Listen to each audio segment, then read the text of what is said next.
Why do we have to wait for something traumatic to happen for us to make a significant change in our life? Life is not infinite. Going through all these worst case scenarios in my head doesn't save me from pain.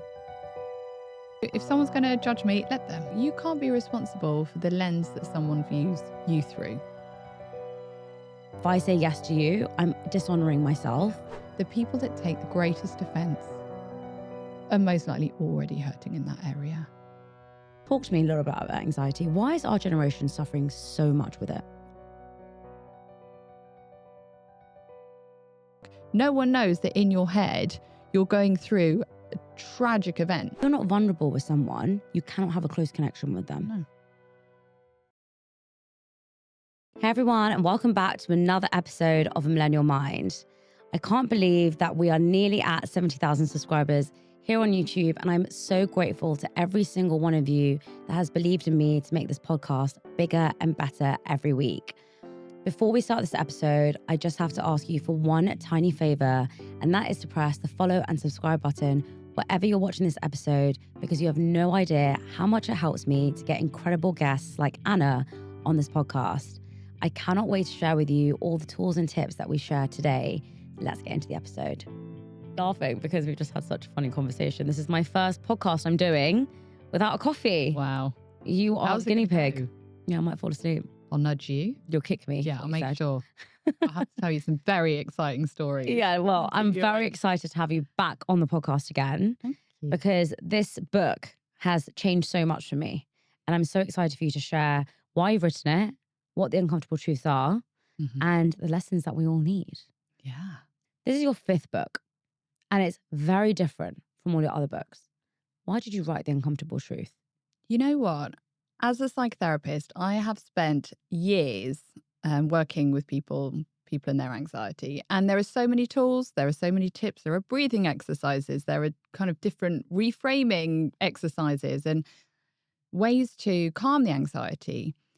And I remember sitting at my desk one day, these moments that just stick with you. And I remember thinking, so many of my fears, so many of the things that control my life are all down to anxiety. The fact that some people won't like me, always found that really hard. I've spent many years of my life trying to people please my way around that, trying to do everything I can to make sure that people are pleased with me. Yeah. And then the other one is the fact that I'm going to die. My life will end. So I want to make the most of it. And then this pressure comes in to make the most of life. And the fact that I'm going to fail. Yeah. I'm a bit of a perfectionist historically. So that's definitely kind of spurred some anxiety on for me. And I remember sitting at my desk and thinking, you know what? I'm a bit fed up with this. Always trying to find ways for other people and myself to navigate these fears and this anxiety. Why don't I try a different way? So I started going around, not always out loud, because this would be a bit strange, saying that some people don't like me. I'm going to fail. Bad things will happen. I'm going to die. Right? They don't put this on Pinterest. Life of the party you are. Yeah, it doesn't go very far around on the old Instagram, those motivational quotes. But it did something amazing. What happened, instead of increasing my fear of bad things will happen, I'm going to die, some people won't like me, it actually started to kind of fatigue the fear. So as I was saying it over and over again in my head, it just became more like integrated and a little bit less anxiety provoking. And I thought, man, I really think there's something in this. Instead of always trying to find ways to make sure that people like us and that good things happen, not bad things happen, these self-protective mechanisms that we live out. What about if we just befriend these truths? They're uncomfortable, but we're uncomfortable anyway, right? So it was a very different way of approaching anxiety. And then, of course, as it started helping me live more fully, because I just became less scared. I'm like, people won't like me. Okay, they won't. Some people won't. That's it. That's the truth of it all. So it just started really shaking out my people-pleasing ways in a way that all of the other tools hadn't quite been able to. So then I had to write it down. I love that. I mean, people-pleasing, I'm just going to cover that section first because there's so many great truths you say in the book that really resonated with me. But that people pleasing one is so interesting because I think if you asked anyone of my generation now, today, are you a people pleaser? A lot of them would say yes, but I don't want to be, Yeah. or some of them would say, no, I'm not really actually, because I'm okay with people not liking me. But nobody likes it when someone says, I don't like that about you. Nobody likes it. Yeah. And the greatest example that you said was, that you don't like green tea. Yeah. I hate truffle. Every time I tell someone I don't like truffle, they will be like, oh, but like you said, have you tried it on pasta? Have you had it from Italy? Have you had it from Harrods? And I'm like, I don't care where it's from. I just don't like it. And the thing is that we don't take that personally. Like, I wouldn't take it personally that you don't like green tea. I'll just be like, all right, okay, cool. But why do I take it so personally if someone actually just doesn't like who I am? Yeah. And I think that we're so self-critical as well. Now, what's one of the ways that we can kind of stop that? Because yeah, great. I can say, okay, some people just don't like me, but I'm still not going to like it. How can I deal with that acceptance? I think it's in the decisions that we make. So I might think, what did I do the other day? Oh, my friend bought me a top. I thought that was amazing. She came, like we met up and my book was just out. She's like, I've got you a present. And it was this top. I thought, I never buy clothes for people, apart from my kids. And the next day, it was like a Wednesday morning. It was a bit grey. I think I was going to the supermarket. I was with the kids getting errands done. I thought, oh, I'm just going to wear this top because, when you've got something new, you really want to wear it. But it was a bit fancy. Like, it was really quite fancy. It was like silky. It was a bit low cut. And I just thought, I'm going to die. Some people won't like me. I'm going to get judged for wearing this. But I'm just going to do it anyway. And it made me feel so good. And I definitely would have got some funny looks. So the other thing in the book is that we can reassure each other. No one's judging you. No one's thinking about you. They're probably just thinking about themselves. Mm-hmm. They're too busy worrying about other stuff. And in truth, people will judge you. People will have judged me on the walk here to this studio. Mm. People will have judged me on the train. They'll have thought all sorts of things about me. So I might as well just make those decisions that feel fun or feel more authentic or are actually just being like, sod it. So I think it's in those little decisions that you think, oh, I can't do that or I shouldn't do that. So true. Or people might judge me. Just challenge yourself so true to do it anyway. And you realise that, someone might have judged me, but I had fun. I felt nice. I did that on the way here. I wore heatless curlers here. And I actually just got into this habit now. Love that. It started off by me always being in a rush. And I didn't have enough time for the heatless curlers to make my hair hold. And so I just used to be like, okay, I'll just wear it on the train. I used to wear a hood. And then one day I ran out the house and I forgot I didn't have a hood. And I was like, oh my God. And I was like, well, I'm not going to take them out because my hair won't look nice for the podcast and also the podcast. And then I just got into the habit of like always having my hair in heatless curlers. And we just went on holiday to Boredom. And I remember on the way to the town, I said, I'm going to leave my hair in the curlers, but I'm going to take it out when I get there. And then when we got there, my hair was still wet. And I was like, I'm just not going to take it out. And when I was on my way here today, I was thinking of a story that someone said to me last week. They were like, were you in this area in London? And I was like, yes. And she was like, I knew it was you because you're the only person that would walk down the street with heatless curlers in their hair. And I was like, it was me. And I felt really proud. And most people would think I'm a lunatic. And I was thinking on the way here in Canary Wharf, I'm probably the only lunatic that's wearing heatless curlers. Everyone's in their suits. But it just makes me feel free. And I don't care. I love that. I just don't care. But what might that inspire in people that you'll never speak to? Yeah. So I would find that if I saw you marching down the road in heatless curlers, I'd feel like it would be permission giving. So we worry about who's judging us, but what about the people that we're inspiring as we take those risks, and they can feel like risks, to be more us or to meet those needs or to find ways to get what's right for us. Your beautiful wavy hair. You've got it. It's so true because also people will say to me when I meet them, like, you're so fearless or, you just are so, they'll use words. Like I was thinking about this on the way here, like, you're so fearless, you're so free. You just don't care about stuff. And I'm like, I do care. But when I was on the way here today, I was like, maybe I don't care. Maybe I am strong. Maybe I am really fearless because I just don't care. But I think also in that, you have to remember that there's certain parts of your life that you will and certain parts that you don't. As a psychotherapist, what are some of the key things that you're seeing differently about millennials and Gen Zs compared to the generation before? What are we struggling with most? I think people pleasing is a big one. Really? Yeah, because there's just so many more metrics to give you literal black and white data as to how people perceive you. Like what? Well, clicks, likes, watches, like visible validation or not. And it's very powerful, isn't it? All of those little things that someone might think about us, it can be written down. We can see it there in black and white. And those can really, really stay with us. They can have a huge amount of power. And the less confident we are in who we are, and the less decisions, like, you're talking about these little decisions and the heatless curlers, those make way for the bigger decisions. The boundaries that we might place in relationships. Yeah. The no's that we might speak. You wear the heatless curlers. You honor those little bits of you that want to do things that way, or actually I found a creative way to meet that need, or that wavy hair. You're going to, in time, be more likely to find your no when you really need it, to place a boundary, to say this isn't okay for me, to say I need this from you. Right. So they can seem small, but actually they're just the building blocks to more authenticity and more confidence. But do you think as millennials and Gen Zs, we've kind of used the word boundary too much? Do you feel like we just say, I'm not doing that and that's my boundary? Because there's criticism on us for that. Yeah.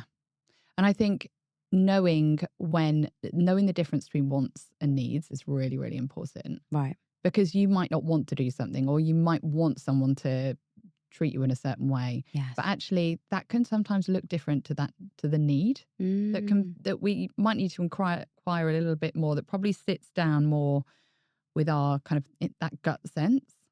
So I think it's determining, that boundary, is that where you want it to be, or is that where you need to be? And the whole book, about the uncomfortable truth, is that actually often the right thing isn't the comfortable thing. No. And yeah, so I feel like our culture calls us towards comfort. I'm going to say no to that because it makes me feel uncomfortable. But actually, you know what? It might be the rightest thing for you to do. And I think that ties really into the people-pleasing side as well, and who you want to be. I got a call today from someone and they said, I'm doing this really amazing charity initiative, really want you to be involved. And today I'm actually really struggling because I've overwhelmed myself too much. And I was just about to write my post on Instagram by saying, today's the first day I'm not uploading a podcast in so long. I'm really overwhelmed. And then someone calls me and I just immediately felt so bad if I said no.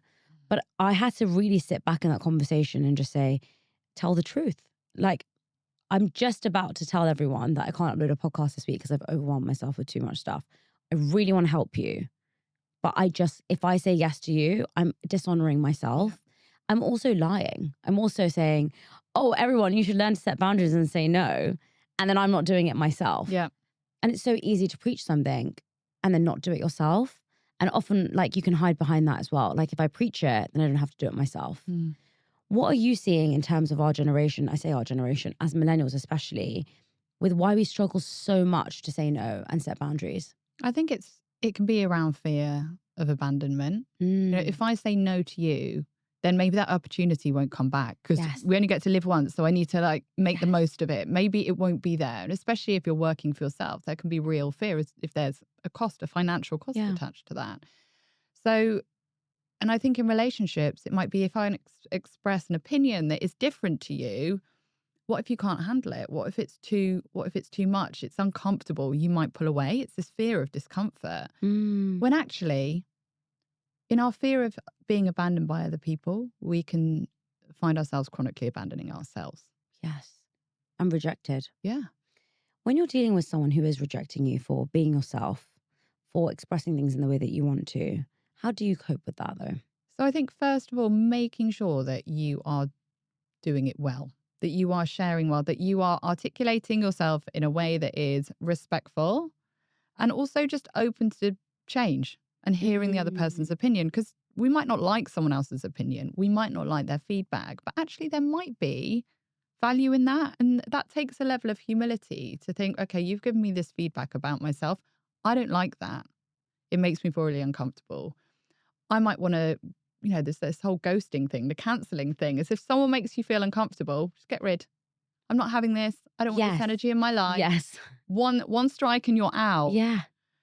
But then we wonder why, as a generation, we're feeling less connected to people. We've never been so connected to so many people, but that intimacy, that vulnerability, to be able to have that, we need to be able to disagree with each other. We need to be able to hear someone's feedback of us and have the humility to look at it and think, is there something in this? To reflect on ourselves, to think, okay, maybe I have my toxic traits. I have my blind spots. Yes. I have my dark corners. So I think if someone's giving you feedback that you don't like, the temptation and often the cultural encouragement is to be like, see ya, I'm placing my a boundary here. It's yeah. not okay for you to just, when actually there might be value in it. So having the openness to think, is there something in, we might decide there isn't.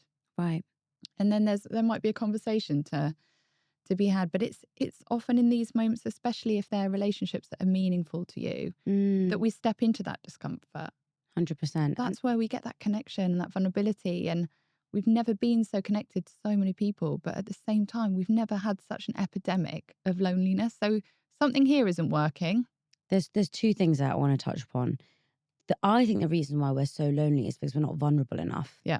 And I really believe that if you're not vulnerable with someone, you cannot have a close connection with them. No. You cannot expect to be close to someone if all you want is a surface level, everything happy conversation, let's move past everything. If you want to get deep, if you want to be vulnerable, if you want to be uncomfortable, then you can say they're my best friend. Yeah. Which best friends do you know, or close people you have in your life that you can say, we've never had a disagreement? And people who say that they never had a disagreement, I think for me is quite alarming. I don't know about from you. You obviously have more experience with couples and relationships. But for me, if someone says we've never argued in our whole life, then you've never been uncomfortable. It's kind of like a red flag, no?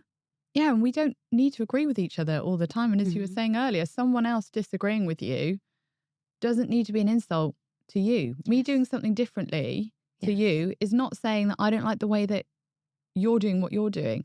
And as I was walking over here, I was thinking about judgment. And I was thinking, when we judge someone, it's normally because we're thinking, if I was you, I wouldn't do it like that. Or if I was you, I wouldn't feel like that. Or if I was you, I'd be grateful for that. Right. And we're really depersonalizing people. We're really dehumanizing them. Because in truth, if I was to have had all of the same life experiences as you, and literally walked in your shoes, I would do the things that you do. Yes. I would choose to do. I would make the decisions. I would make the choices. I would have the thoughts, the dreams, the nightmares that you have. So it's, as we judge each other, we've got to recognize that we are dehumanizing people in some way. And that brings humility. That allows us to see that we're not the only ones. I love that. Yeah. Because actually, if I said I wouldn't do something like that, well, how do you know? You're not me. Yeah. You haven't had the same. And actually, the other day I was thinking about this. I was like, we are kind of all robots, because all we are is a collection of all of our memories and our life experiences. And they're just personal to us, but they are just like a system, aren't they? Yeah. We're just like robots with code in our brain of our experiences. Scared me a bit. We can take it to, we can observe it and we can think, right, I recognize this about myself. I want to do it differently. We can take control. But other people might not have read those books. Other people might not have had the privilege of having people around them that can give them really loving feedback. So when we, I've got all of this insight, this knowledge. So I might look at someone else and think, if I were you, I would have addressed that by now. But I'm not them. And I just find this really like a humbling reminder when I, have thoughts and opinions or judgments about other people. I love that. It's actually really made me think. And the other thing that actually was quite transformative for me was I'm super inspired by you. Yeah. And when I was listening to your podcast and you said, I have toxic traits, it made me be like, well, so do I. And if Anna can say she has toxic traits, then I can say I've got toxic traits. Do. And it made me think that, every single one of us do. But why do I believe that I'm such an awful human being if I do something bad? We like to believe that we are the one exception to the rule, that, everyone else has got it figured out. And I think it can keep us stuck in that place. Yes. And it can, we can end up with this kind of like inferiority complex of it's all right for other people. And actually just being able to see ourselves as we are, to acknowledge the blind spots, the dark corners. Everyone's got secrets. Everyone's got messy bits. Everyone's got dysfunctionalities. Every family dynamic every family is dysfunctional in some way or another. Really? All of them. How can you not be when you're a group of people together with all of your own narratives and experiences, and there's just no perfect. And do you see a shift in that as people grow older as well? I think as people grow older, they start shrugging off a lot of the fear, because you just become aware of the fact that life is so finite. As I've got 3 kids, I look at them and I think, how the hell am I grown up? You know, sometimes you look around and you're looking for the adult, and then you realize that you are the adult. And I think I don't want, and the whole message of this book really is, I don't want people to have to wait until they are literally dying to wish that they had lived more fully. You know, let's find our voices now. Let's find our authenticity amidst all the mess in our own lives now. But it is difficult, some of the things that you're saying. So if I said, for example, well, I'm going to die anyway, you know, so I'm just going to do what I want. People could think that that's just me being like, what's the word? I don't know. I actually don't know. This is a good challenge to myself, isn't it? Yeah. I guess if I was going to say, I'm just going to sleep for a week because I can't bother to work because I'm going to die anyway. What's the point? That's what I mean. Okay. I feel like if you use some of these concepts and don't understand them fully, you could perhaps demotivate yourself with them. Like, I don't need to be a good person because no one's going to like me anyway. I don't need to work hard because I'm going to die anyway. Yeah, but how would you feel about that? Imagine if you did just shut the world out and you're like, sod work, I'm going to die anyway. Yeah. Imagine if you just went on a massive bender and just told everyone exactly what you thought about them with zero filter. How would you feel at the end of that? Would you be living wholeheartedly? Would you? This is about living more in line with your values. Because I bet if we just chucked the rules out the window and we were just like, sod all of this, I'm just going to just live my life exactly as I want to. Is it what you need? Is it in line with your values? Are you living wholeheartedly? Do you find meaning? Are you sensing the purpose in your life? Like, I bet not. How do you know you are? How do you know that you are living a fulfilling life?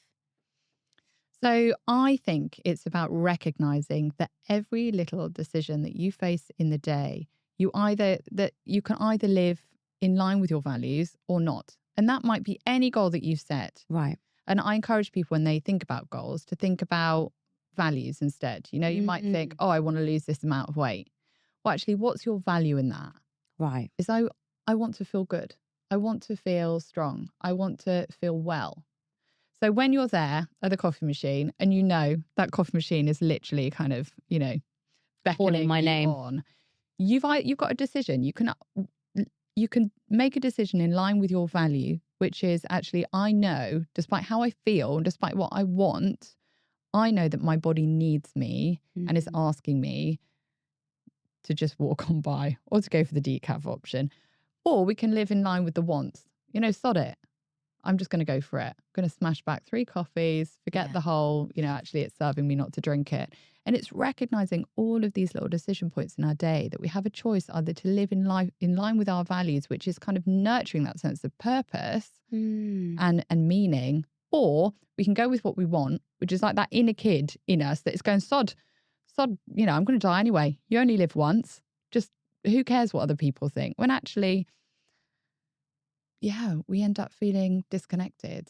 This is really interesting because I think one of the best things I learned from a neuroscientist was the fact that everything that's happened in our life is a pattern. Our brain is a pattern-seeking machine. And so if you do the same behavior multiple times, it just becomes your norm. And that sounds so simple and so easy, but you can change it. So I've just said to myself, I'm not going to drink caffeine anymore. I've now changed that. And not only has it made me feel better by not drinking caffeine, I mean, I feel horrific if I'm completely honest for the last 2 weeks. I feel like I want to sleep every single minute of the day. But what has made me feel amazing is knowing that I can change my life. Yeah. And that has made me think, oh, well, if I can change this that I've done for 30 years of my life, I can change anything. Yeah. Can't I? Yeah. Why can't I? It starts opening us up and we start realizing that actually we have agency and control in the bigger picture by making these small decisions. Because you made the big decision of, I'm not going to drink caffeine anymore. I'm not going to drink coffee because I'm still having caffeine, guys. Yeah. But with tea and matcha and everything else. Matcha. It's just, and Coke. It's just really difficult not to have coffee. Yeah. Imagine if I gave all of it up. I wouldn't be alive. I wouldn't be able to be awake for more than an hour a day. I do love a coffee. But you've got like a vision statement. Yeah. You've got, and then that dictates your why is so strong. You're holding on to your why that you're able to say, I'm done with coffee. Yeah. And I think it's because I have the same vision as you. When I went on this retreat, I met somebody and she said, she was speaking to me and she had ADHD. And, she said to me, like 1 minute of meeting her, like, you definitely have it. And then throughout the retreat, I would keep doing stuff and she'd be like, ADHD, such a difficult thing to do. And she made me feel really seen and heard with some of the things that I really criticized myself over, right? So, things like speaking loudly or speaking really passionately or like jumping from one thing to another or like leaving stuff. I think what she said to me was like, you've been probably being criticized your whole life for it. But just know that like, I have that too. Yeah. And it made me feel really emotional. And then she said to me, look, I was like you. I used to feed off caffeine and sugar. And she goes, I developed an autoimmune disease. And all I'm telling you is just please don't have it. Yeah, just please. Yeah. Like you're doing so great, but just slow down a little bit and you'll be able to have the longevity because I can't do what I wanted to do anymore. And it almost had this sudden wake up call. And I think so much of the time we wait for something really traumatic to happen in our lives for us to change. Oh, I nearly died. So I'm going to make every moment of my life. Oh, someone in my family got cancer. I'm never going to have any of this stuff again. Why do we have to wait for something traumatic to happen for us to make a significant change in our life? I guess it's just a big motivating factor, isn't it? It just gives us a whole different perspective to like, there's a guy in the book actually, and he's just been told that his cancer is like, end stage, and he basically said it felt like a death sentence in a way, but to me it was a life sentence. And he said, I just wanted to shake everyone else and tell them that, life is for living. Yeah. Life, and he said he'd never felt more alive. And I think we can choose to activate that within ourselves. So true. We don't have to wait until there's a big trauma to throw this perspective. But it takes intention and it takes discipline and it takes living life against this really healthy backdrop and acceptance of our own death. And so meditating on that and just allowing that to not feel so fearful that you're like, I remember when I wouldn't even let my husband talk about wills for years. I'd be like, no, I'm not talking about wills. We're not doing that. Whereas now I have this acceptance of the fact that I'm going to die. Life is not infinite. And if I live as if it is, I'm doing myself a disservice. And also if life was infinite, we wouldn't enjoy it as much. It would be awful. When would it ever end? Yeah. You'd just be like, oh, well, I'll just do that in another 3,000 years because I've got all my life to do it. You wouldn't appreciate people. And, one of the things that's really helped me to be more positive is to reflect on my day and say, is this a man-made problem or is this a God-made problem? Love that. If it's a man-made problem, I just don't care. It's man-made. I don't need to make myself suffer over it anymore. And don't get me wrong, that's really hard on some days. But it's just been a way like when I've been so suffocated by other people putting problems on me and me accepting like, this is your problem and this is a man-made problem. There's people out there who have way bigger problems than me right now. And this is something that I'm creating for myself. Yeah. Why? It's perspective bringing, isn't it? And that takes intention, is you're 100%. literally asking yourself that question. And I think we can go through life on autopilot. We can make decisions without even realizing that we're actually making decisions. So true. We can let things overwhelm us without even asking whether that's a man-made problem, whether it's actually a problem that we want to invest so much energy in. So I think, the book is really just about living intentionally and living more in line with our values, but we have to know what they are first. We have to know what sits with us, what gives us that uncomfortable feeling in our gut. And I think one of the big ones that we're faced with is phone usage. We can scroll hours away on the phone. How do we feel at the end of it? Horrific. Disgusting. Yeah. And that's because we've got this cognitive dissonance. So as a psychotherapist, I can explain that we have these kind of internal values. And that feeling that we get when we know that we're acting or doing something out of line with those values is that feeling, is that feeling of, what have I just done? We know that we've wasted something. We know that our value is to be mindful of how we spend our time, or to value our time, or perhaps we've heard a story of someone who's going through something really awful. So we're like, man, I want to feel more grateful. Right. But when we just sink into those just bubbles of just being on autopilot and being consumed by our phones or whatever's, the worries, just all of that stuff, then we know that it's not in line with our values, and we know that we've just overlooked all the choices along the way to put our phone down or to stop. We've just autopiloted our way through, plowed on through, and there we are an hour later feeling gross. How do I stop that? If I'm at home right now, and I did this the other day actually, I was scrolling. I knew that what I was doing was wrong. And a lot of the time I'm like, it's research. I'm looking at some inspiration and what's trending at the moment. And it's not. Yeah. Okay. A matcha with blueberry icing is not inspiration for me. I'm not a food blogger. So how do I stop scrolling when I know that it's wrong? Okay. I think sometimes we are just going to give in to these impulses. Right. And I think what was so helpful on the retreat with your friend saying to you, you've got ADHD, I can see all of this going on, is that she was giving you compassion. She was basically saying, you know what? It's hard. You're going to find yourself doing things you don't want to be doing, because we're human. We're going to get pulled towards these things. They're addictive. There are reasons why they demand so much of our attention. But I think if you can get into the habit of asking yourself regularly, what do I need? Because when you're scrolling in that moment, looking for inspiration, whatever it is that you've kidded yourself that you're doing, your body is probably saying, but it's not what I need. But your brain's going, this is what I want to do. This is what I want to do right now. So ask yourself, but what do I need? So instead of letting that little wild kid just rule the roost, well, I want to scroll on my phone. That's what I'm going to do. Yeah. Sometimes we just overlook that little whisper inside of us that's going, but that's not what I need. I need a rest. Yes. Or I need someone to hear me because I'm just feeling really overwhelmed. Or I need connection.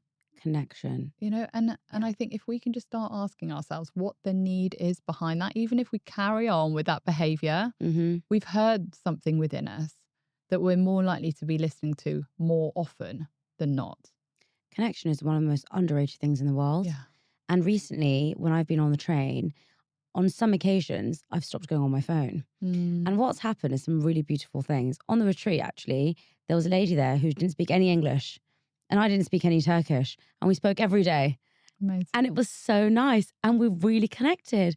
And she didn't know what I was saying. I didn't know what she was saying. But we could communicate for some reason. And then the other day when I was on the train, I was sitting opposite this elderly couple. And the woman just goes, God, it's so hot. And I just said, it's so hot, isn't it? And such a British thing for us to talk about, either it's hot or cold or raining. But she was like, anyway, you have a really good day. And I was like, do you know what? You have a really good day. And I was just about to go to a speaker event and I felt so good. And that small, tiny interaction of this old lady giving me a tiny bit of eye contact, telling me it was so hot, me also complaining about the weather, was so nice and so unusual, because normally when I'm on the train, I'm on my phone. Yeah, and you shut the world out. And you shut the world out and you think, oh, I'm preparing for my talk. Yeah. But that day, I just sat there and I was just looking opposite, and she smiled at me and I smiled at her. And it made me really think also, that was the week where all the riots were going on. She was a white middle-aged woman and I'm an Indian girl.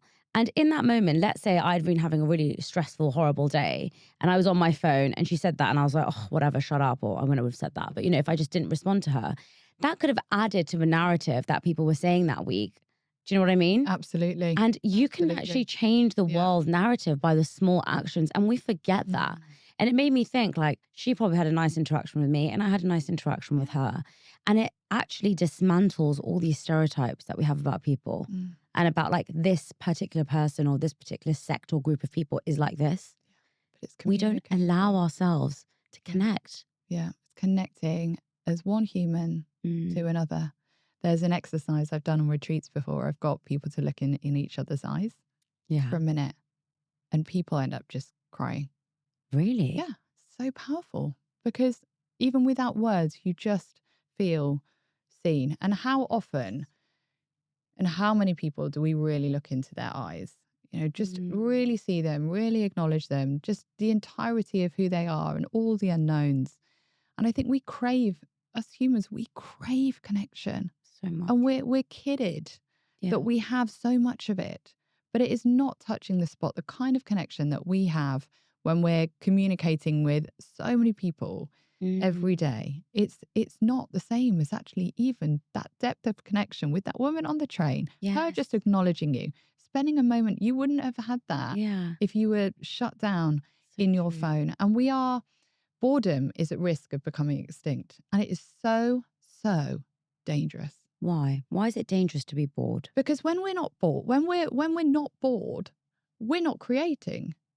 Our minds aren't wandering. We're not looking out at a view and engaging in that sense of awe and wonder that we need for our well-being as humans.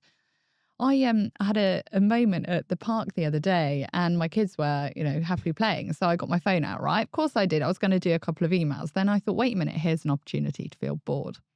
My kids are always saying they're bored. I'm always saying it's good for you. So I put my phone down and I just looked around me and I saw this little bird. I was just hopping around. It was like eating little crumbs off the floor. And I thought, oh, that's so pretty. That's so cute. I wouldn't have noticed that bird. How amazing that there's just this wildlife around us, like never far away. Yeah. Just there. And then I looked at the trees and I was like, I wonder how many trees I can see. And I was just wondering about the trees. How long has it been there? I didn't start Googling Googling about the tree types. It's so tempting sometimes just to quickly get all the answers when actually what books wouldn't have been written if people hadn't embraced boredom? I bet the ideas that you have are the ones when you're not doing anything else. 100%. So all the space is just getting filled in.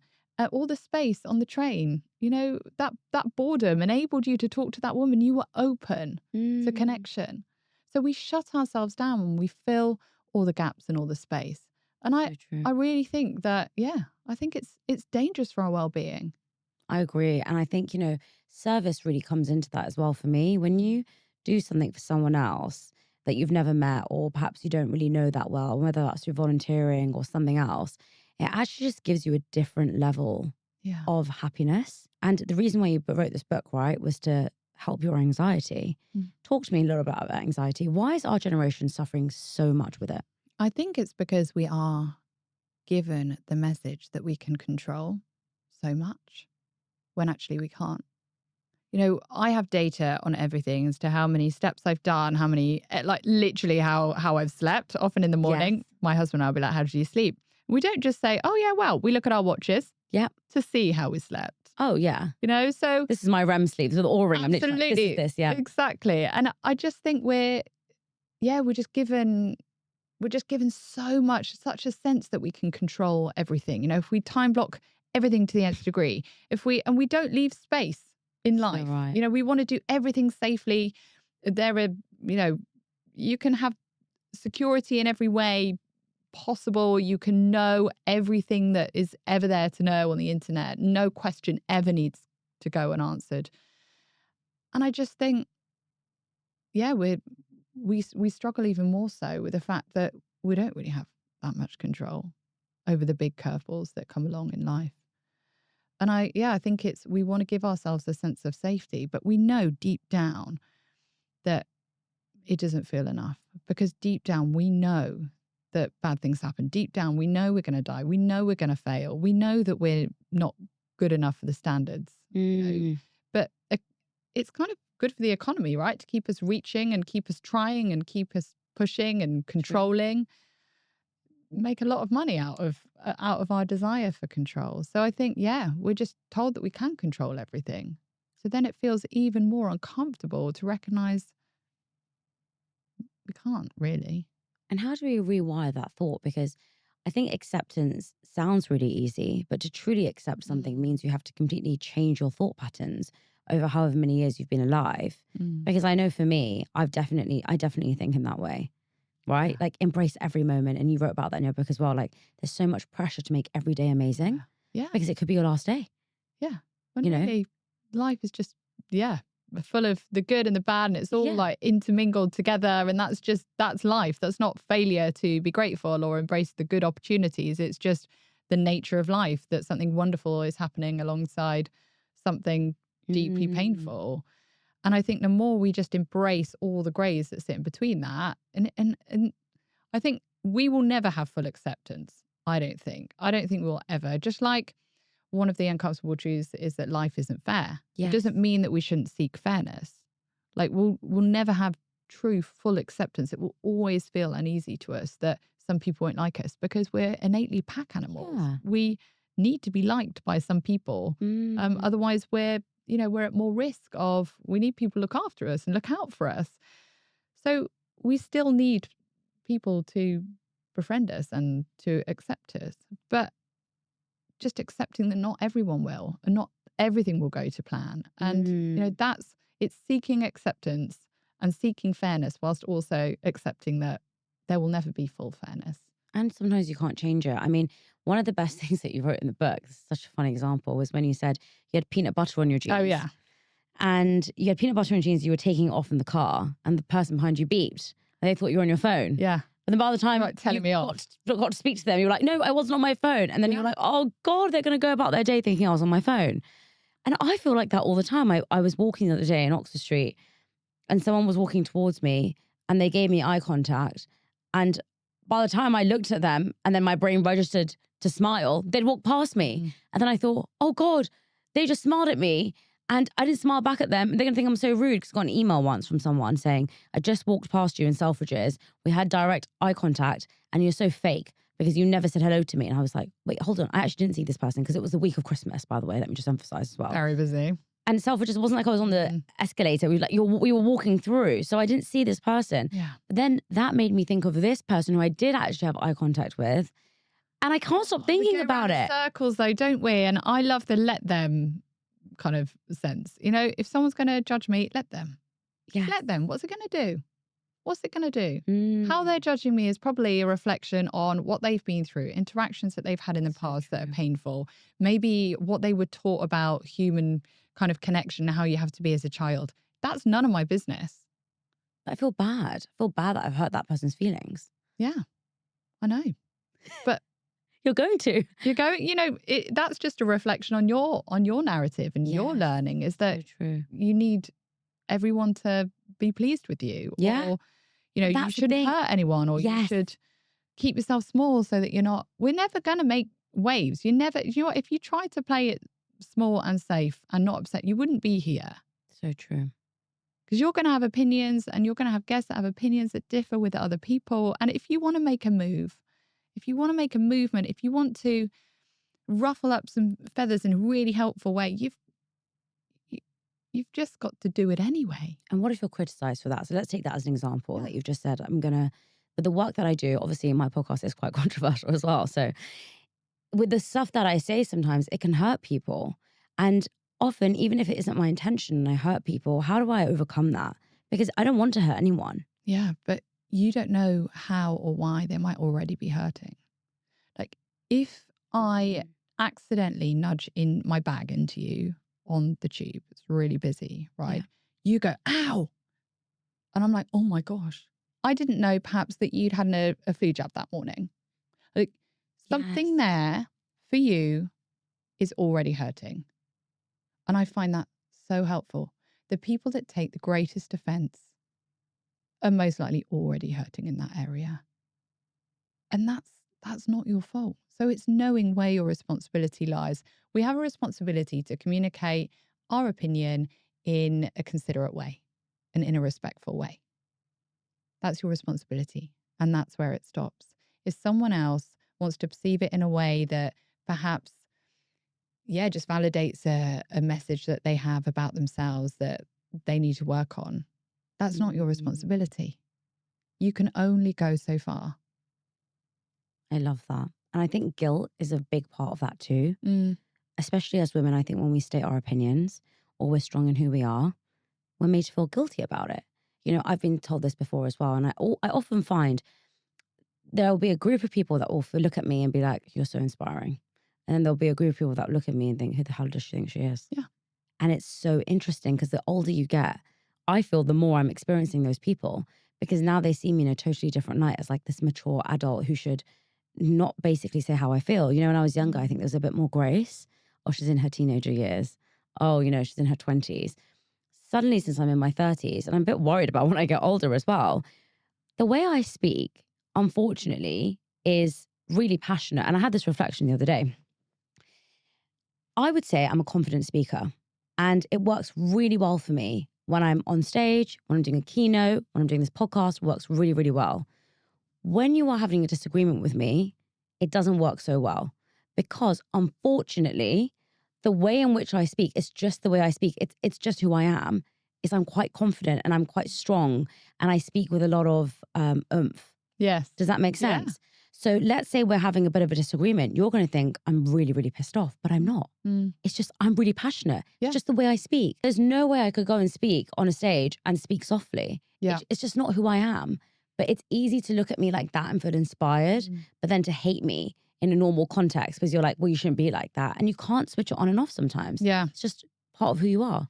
I think it's two things, isn't it? Number one, recognizing you're just being authentic. Exactly. And it's just an overflow of what's inside of you. Yeah. So you can even caveat that sometimes with, if you're having one of those kind of tricky conversations, you might say, look, yes, I'm always really passionate. And when this is really emotive for me, it's like a big deal that I'm having this conversation with you. So if you have any questions, just ask me. Yes. And if you said that and then I'm sitting here thinking, oh my gosh, like, are you really angry with me? I might say, you've given me that permission then. Yes. You've taken on that feedback from other people. So true. You're not changing how it's coming, how you're being considerate, but you're being authentic. And then I might think, okay, she said that. Are you cross with me? Yeah. You know, are you cross with me? I feel like maybe you're cross with me. Yeah. So it's me taking responsibility for the narrative that I have, that perhaps somebody that seems confident might be more aggressive. Yes. Like, that's 100%. my narrative. That might be my narrative, my learning, my lens. Right. And it's my responsibility then to say to you, oh, sometimes I feel like when people are like really passionate, they're cross. Are you cross? And then you can say, no, I'm not actually cross. I'm just like, I really want to get my point across. I really want you to hear what I'm saying. But the more we can just be humans together. Love that. And the more we can recognize the lenses and the narratives that we inevitably all have, the more depth we can go to.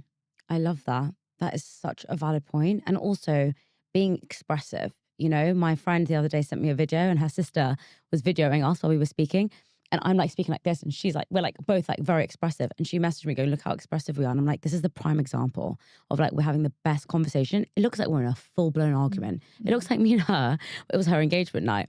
We're having the best conversation. It looks like we're in a massive argument because for a lot of people, they'd be like, why are you guys so aggressive? And like, not aggressive, but like, we're so passionate. Our hands are flinging everywhere. I'm moving back and forth. I'm squinting my eyes, like, you know, and for me, I'm like, that's deep connection that we have. Didn't even realize someone was bombing us, but they found us so animated.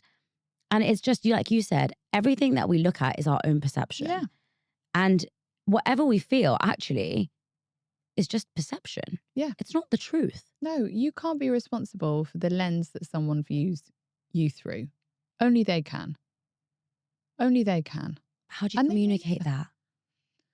I think a lot of the work is just recognizing where you're taking responsibility for something that isn't yours and then just leaving it with that person. And it might be that you have to have a conversation with them if you need to, you know, to say, I don't know, whatever it might be. Oh, you took that video of us and were joking that we were angry. Do you think that, you know, do you find that sometimes you think really confident women are aggressive? And then they might be able to think, oh, actually, yeah, I had this teacher and she was really confident, but I was quite scared of her. Like, but that isn't your responsibility. Yeah. So we can prompt this kind of introspection in other people. And as a therapist, that's kind of, you know, that's what I do. A lot of it is just calling out the unseen and the unthought about. And people are having light bulb moments of, actually, I find that kind of person really intimidating because of ... And then once we realize that that's the lens we're seeing the world through, it enables us to make a choice of like, do I want to be intimidated by that person, or